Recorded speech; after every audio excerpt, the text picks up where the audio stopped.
कार्यक्रम देख रहे हमारे सभी दर्शकों को सुषमा का प्यार भरा नमस्कार।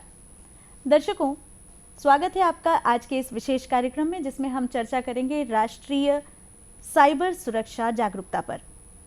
दर्शकों, बीता कुछ समय हम महामारी से जूझ रहे थे और बीते कुछ समय में हमने एक और तरक्की भी की, जो कि थी तकनीकी तरक्की। इंटरनेट के इस दौर में जहां हमने बहुत सारी चीज़ों को आसानी से अपने पास उपलब्ध कराया, वहीं दूसरी ओर हम साइबर क्राइम के चपेट में भी आए।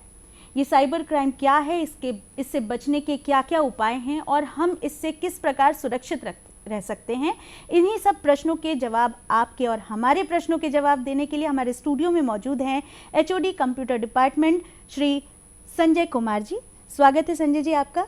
आप रविशंकर यूनिवर्सिटी में विभागाध्यक्ष कंप्यूटर डिपार्टमेंट है। संजय जी, सबसे पहला प्रश्न जो मैं आपसे करना चाहूँगी इस विषय से संबंधित, वो ये है कि किस प्रकार के क्राइम जो हैं साइबर क्राइम के अंतर्गत आते हैं? कंप्यूटर, लैपटॉप, मोबाइल, इंटरनेट और इंटरनेट माने किसी ऑर्गेनाइजेशन के अंदर का नेटवर्क, इन माध्यमों से जो भी प्रकार के अपराध होते हैं उनको साइबर अपराध की श्रेणी में रखा जाता है। साइबर अपराध की खासियत ये है कि इसमें जो है डायरेक्ट वायलेंस, हिंसा तो नहीं होती है, लेकिन रेपुटेशन हार्म होता है या फाइनेंशियल लॉस हो जाता है जी।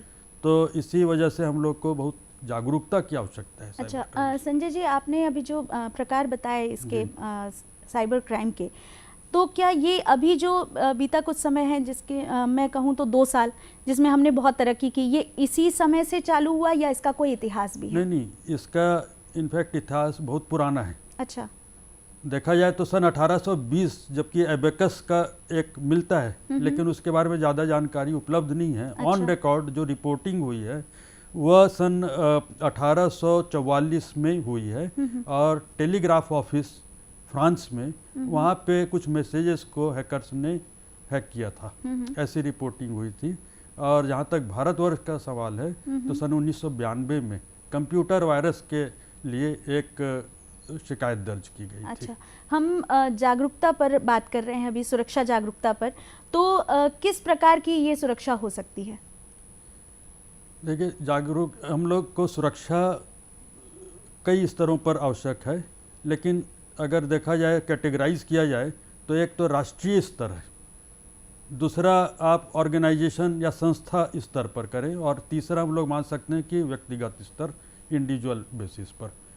अगर राष्ट्रीय स्तर पर आप बात करें तो आजकल साइबर आक्रमण से साइबर अटैक से इतने नुकसान पहुंचाए जा सकते हैं जो कि साधारण बम से नहीं। जी जी।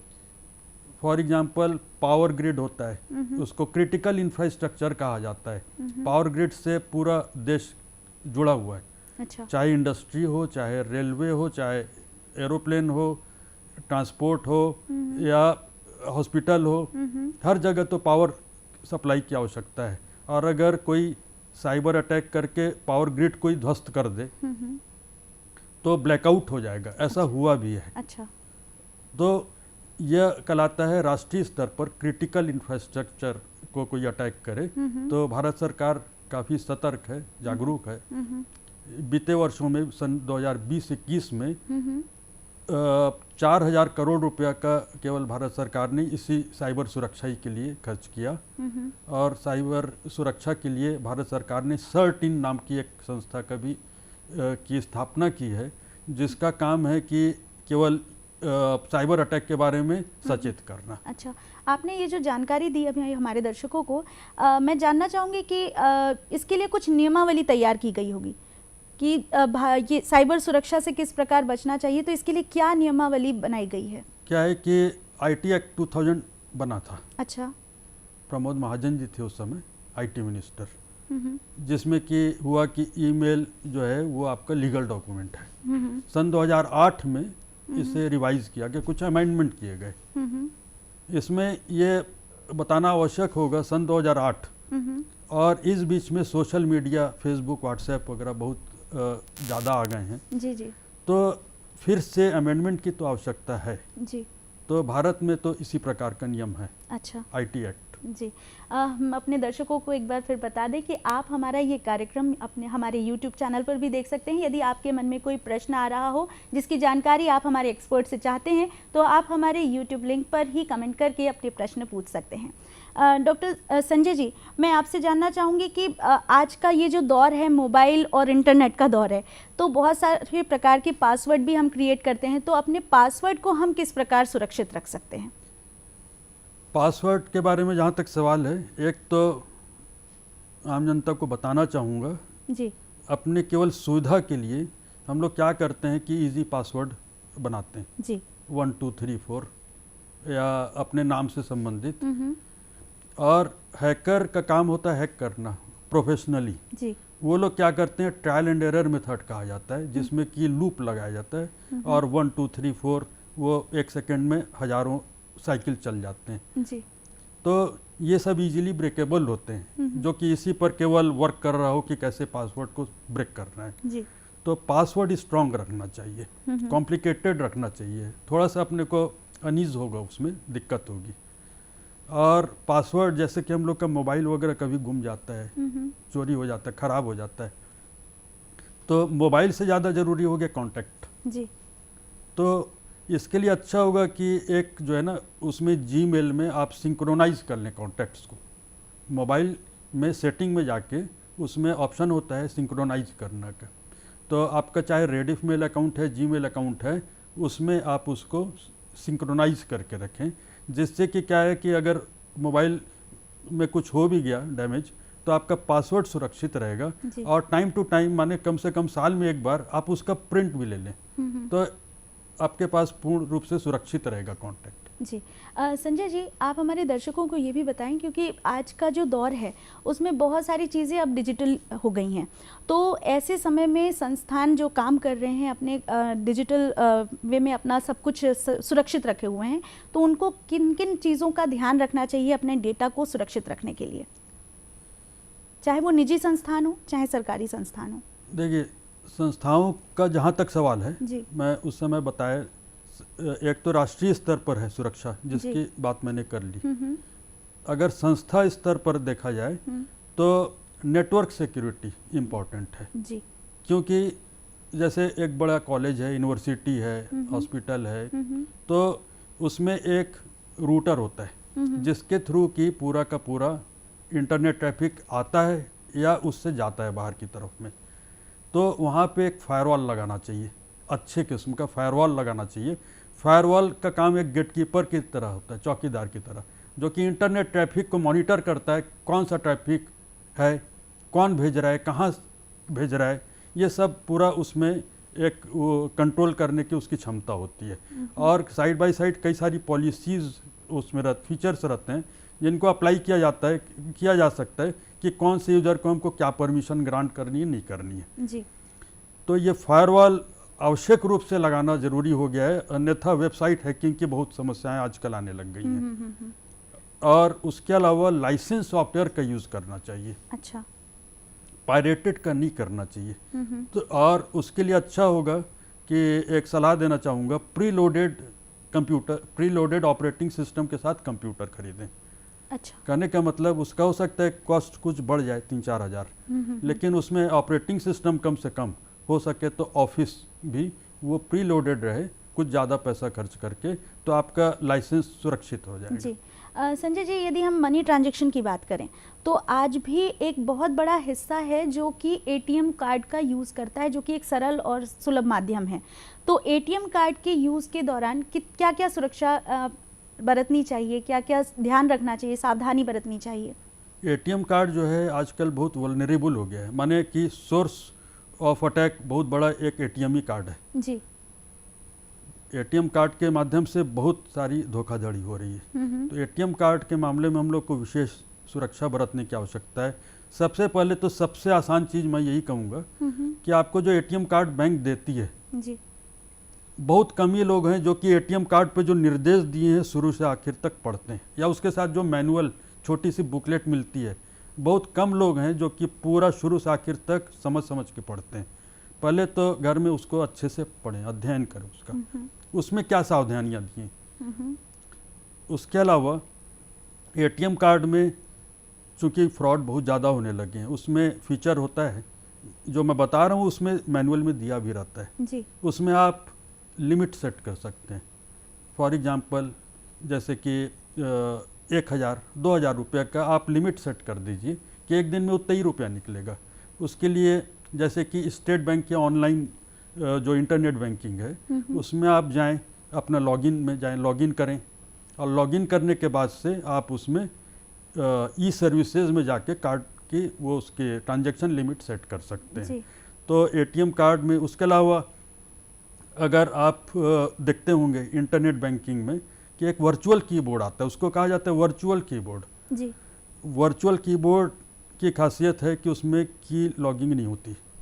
की लॉगिंग का मतलब ये होता है कि आप जो भी कुछ प्रेस कर रहे हैं, पिन या पासवर्ड, वो पूरा का पूरा कहीं ना कहीं रिकॉर्ड हो रहा है आपके अनजाने में।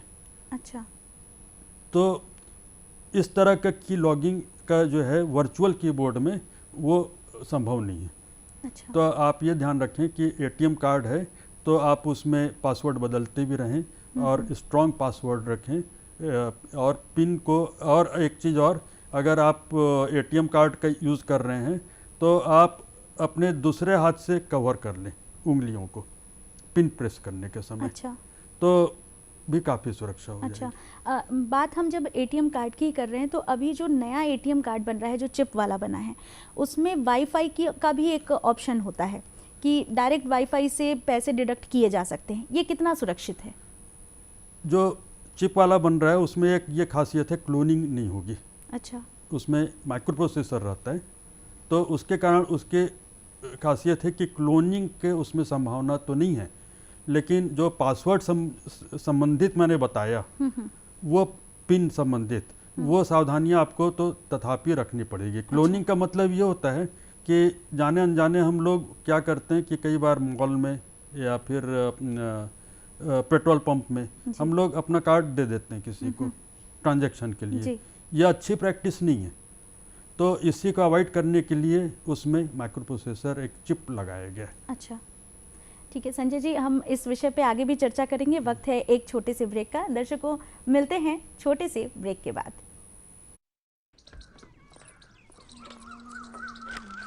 कहाँ चले? वही है सब। हमको मंडी जाना है। ऐसे क्या देख रही हो? अरे दहेज में स्कूटर आया है, ये बात पे इतराना जरूरी नहीं है, हमारा काम जरूरी है। अरे 4 क्लास कहाँ पढ़ लिए, भाव खा रही हो? अंदर जाओ। चलो। भाव कहाँ खा रहे? भाव तो दिए हैं? दहेज दिए हैं, मतलब भाव दिए हैं। खरीद लिया है आपके बेटे को। इज्जत से पूछेगा तो मिलेगा यूज करने, स्कूटर भी और बेटा भी। पढ़ेगी बेटी तभी तो बढ़ेगी बेटी। चलो।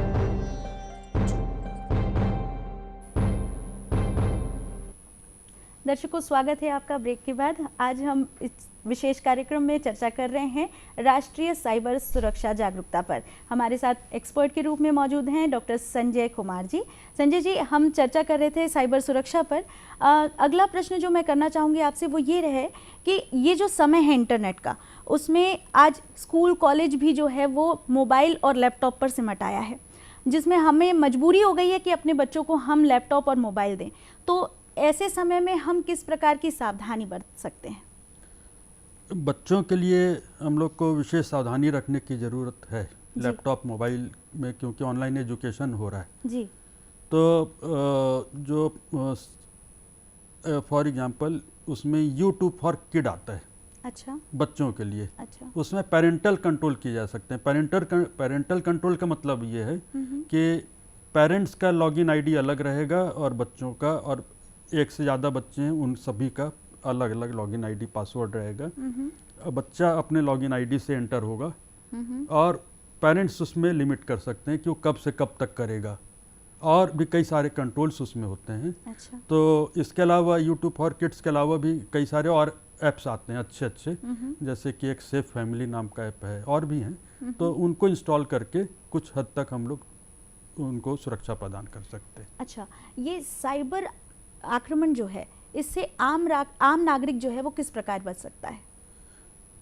आम नागरिक को तो बचने के लिए सबसे पहली बात है कि जो है जो OTP आता है, OTP ही एक माध्यम है जिससे कि किसी पर्सन की आइडेंटिटी को बैंक या कोई और एजेंसी वो असर्टेन करती है, सुनिश्चित करती है। और होता ये है कि हम लोग अपनी ही गलती से OTP बता देते हैं किसी को। इसका ये मतलब हुआ कि हम लोग ने अपनी आइडेंटिटी किसी दूसरे को दे दी, उसको ऑथराइज कर दिया। जी उसके बाद कहते हैं कि ऐसा हो गया, वैसा हो गया, फ्रॉड हो गया। जी अगर आप OTP बताने के बाद से अगर आप पुलिस में भी जाएंगे, बैंक में भी जाएंगे, तो आप लोग को ये जवाब मिलना सुनिश्चित है कि आपने OTP बताया, अब आप ही की जिम्मेदारी है। आपने सामने वाले को ऑथराइज किया, जी चाहे गलती से चाहे जान के। तो इस तरह का OTP, आधार नंबर कई बार आता है, अपने पास फ़ोन आता है कि आपका अकाउंट 24 घंटे में बंद हो जाएगा, नहीं तो फिर आप इस मैलिशियस ये लिंक को आप प्रेस करिए जी और इसमें कुछ डाटा दीजिए। जी जैसे ही उस लिंक पे प्रेस करते हैं और हम लोग डाटा देते हैं, वैसे ही ट्रांजैक्शन हमारे बैंक से, बैंक अकाउंट से पैसा निकल जाता है। तो अपने को थोड़ा सा संयम बरतना है, क्योंकि एक तरह का हैकर जब बात करते हैं तो हिप्नोटाइज टाइप का हो जाता है, सम्मोहन टाइप का हो जाता है।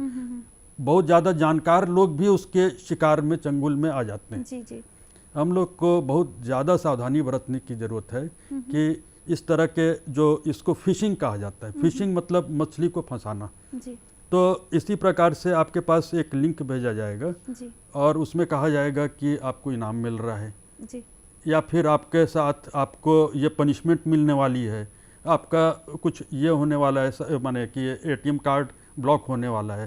तो हम लोग कभी रिस्पॉन्ड ना करें उसको।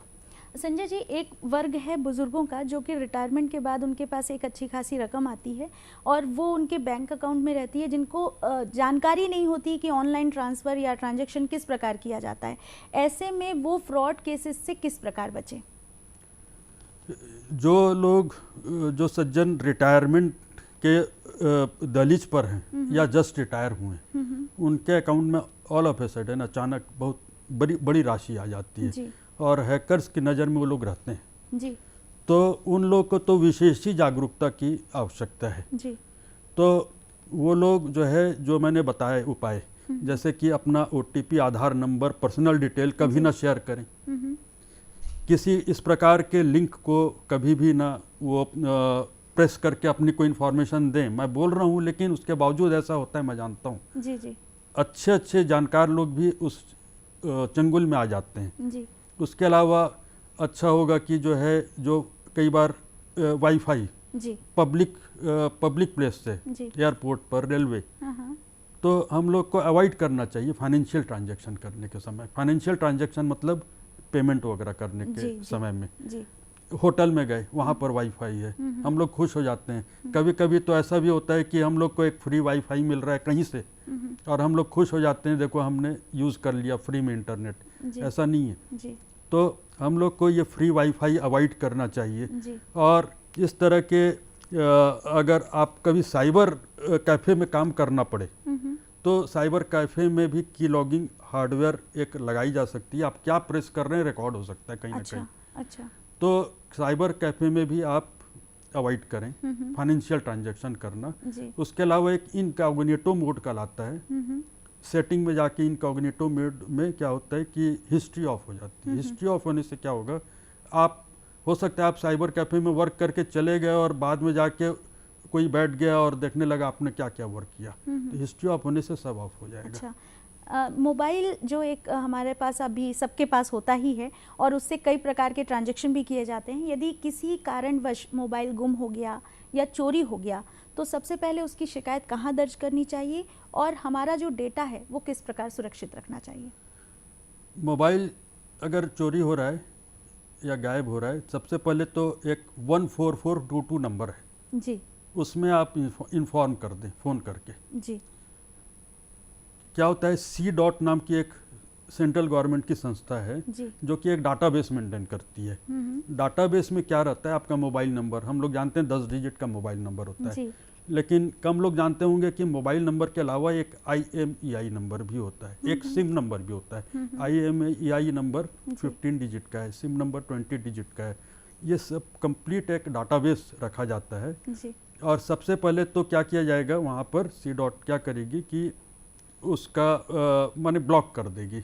उसके कारण किसी अनऑथराइज हाथ में भी है तो वो अगर दूसरा भी सिम लगाएगा तो उससे वो कुछ वर्क नहीं कर पाएगा। अच्छा, जैसे बैंक में जो धोखाधड़ी होती है उससे किस प्रकार बचा जा सकता है? अगर बैंक में कभी बैंकिंग फ्रॉड हो ही गया जी। तो आप एक उसमें नंबर है 155260, अच्छा। आप उस पर आप तो इन्फॉर्म पहले तो कर दीजिए। ठीक है, 155260 पे इन्फॉर्म करने से क्या होगा कि क्या होता है कि हैकर जब आपके अकाउंट से पैसा निकालते हैं तो वह कई सारे अकाउंट में ट्रांसफ़र करते चले जाते हैं धीरे धीरे करके, जी। छोटे छोटे टुकड़ों में। जी। यहाँ पर क्या होगा कि आपकी राशि जिस भी अवस्था में जिस भी जगह पर है वो फ्रीज हो जाएगी। अच्छा। और फर्दर वो ट्रांजैक्शन में नहीं आ पाएगी। नहीं हो पाएगी। सबसे बड़ी तो ये बात है। जी। उसके अलावा आप बैंक में, पुलिस में भी इन्फॉर्म करिए। जी। और जैसा मैंने लेकिन बताया, अगर आपने OTP शेयर किया, आप ही की गलती है, तो आपको ये जवाब मिल सकता है। आप तैयार रहिए कि आप ही उसके जिम्मेदार हैं। हो सकता है ऐसा आपको कहा जाए बैंक में। जी। आज मोबाइल एप्लीकेशन में बहुत सारे अभी तो ऐप्स हो गए हैं मनी ट्रांजैक्शन के लिए, UPI IDs हो चुकी हैं, तो इसको इंस्टॉल करते समय क्या क्या सावधानी बरतनी चाहिए? हम लोग को देखना चाहिए कि गूगल प्ले स्टोर के थ्रू ही एप्लीकेशंस को इंस्टॉल करें। अच्छा। अगर बिना गूगल प्ले स्टोर के एप्लीकेशन को इंस्टॉल किया जाता है तो निश्चित रूप से उसमें कुछ और इस तरह की संभावनाएं बन सकती हैं। और गूगल प्ले स्टोर क्या करता है कि हर एप्लीकेशन को पहले तो चेक करता है, वेरीफाई करता है, सुनिश्चित करता है कि वो एप्लीकेशन सुरक्षित है, यूजफुल है। हो सकता है आप कोई एप्लीकेशन इंस्टॉल करें बिना गूगल प्ले स्टोर के, वो आपके यूज़ ही करना हो ज़्यादा, बाद में आपको परेशानियां आए उसमें। तो गूगल प्ले स्टोर सब तरह से पहले टेस्ट कर लेता है, तभी उसको वो इंस्टॉल करने देता है। तो ये सारी चीज़ें ध्यान में रखें, उसके बाद ही आप एप्लीकेशन को डाउनलोड करें। संजय जी, आप हमारे दर्शकों को कुछ संदेश देना चाहेंगे साइबर सुरक्षा जागरूकता पर? संदेश यही एक चीज़ और बताना था कि जैसे फाइनेंशियल ट्रांजैक्शन कर रहे हैं तो HTTPS वाली साइट से करें, जिसमें S का मतलब होता है सिक्योर्ड, और उसमें एक आपको लॉक का सिंबल दिखाई देता रहेगा। तो होता ये है, संदेश के रूप में मैं यही कहना चाहूँगा, जिस तरह से कि नेशनल हाईवे रहता है, रोड रहती है, रोड पर ट्रैफिक चलता है, तो हम लोग कई सारे प्रिकॉशन हम लोग को लेने रहते हैं, ट्रैफिक रूल को फॉलो करना रहता है। जैसे कि सीट बेल्ट लगाएं, हेलमेट लगाएं, कई बार नहीं लगाते, मिस कर जाते हैं हम ये लोग, और अपनी उसी का हम लोग को खामियाजा भुगतना पड़ता है। इसी तरह से ये इंफॉर्मेशन सुपर हाईवे कहलाता है, जिस पर कि इंटरनेट ट्रैफिक चलता रहता है पूरे वर्ल्ड में। तो उसमें भी हम लोग को कई सावधानियां बरतने की आवश्यकता है, जिनमें से कुछ का मैंने उल्लेख भी किया। और एक और टेंडेंसी रहती है, रोड पर ही देखते हैं एक्सीडेंट होता है तो सोचते हैं कि वो उसके साथ हुआ है, हमारे साथ तो नहीं है, देखा जाएगा। ये देखा जाएगा वाली प्रवृत्ति को भी आपको त्यागना होगा। मतलब कुल मिला के अपना पासवर्ड किसी से शेयर ना करें, अपना आधार का नंबर भी बिल्कुल ना शेयर करें, और OTP जो आता है वो भी किसी के साथ शेयर ना करें। OTP तो कभी भी ना दें। संजय जी, आप हमारे कार्यक्रम में आज आए, उसके लिए आपका बहुत बहुत धन्यवाद। धन्यवाद। दर्शकों, आज आपने राष्ट्रीय साइबर सुरक्षा जागरूकता पर आज जो भी हमारी चर्चा सुनी, उम्मीद है आपको पसंद आई हुई होगी और आप इससे ज़रूर जागरूक हुए होंगे। अगले कार्यक्रम के लिए कीजिए थोड़ी सी प्रतीक्षा, थोड़ा सा इंतजार और स्वीकार कीजिए हमारा नमस्कार।